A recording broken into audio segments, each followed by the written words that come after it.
have this. So what we want to do is we want to make two materials. So we've got material 1, which will be, we're going to name this, I don't know, TV back. And then we're going to get a material 2, which is going to be this one. So what you want to do is press the plus in the corner. This will be your second material, click new, and then we want to go screen. Now this is going to help you later on, because if you want to put any images on there and stuff like that, I mean you can use nodes to do that.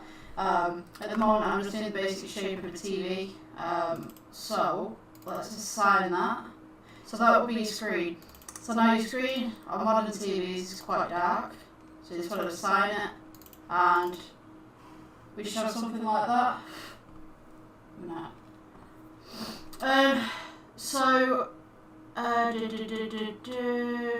Right, you want your TV back as being a kind of dark plastic. They always are, they're always black kind of plastic. Now, notice that the edges are a bit sharp on this. So what I'm going to do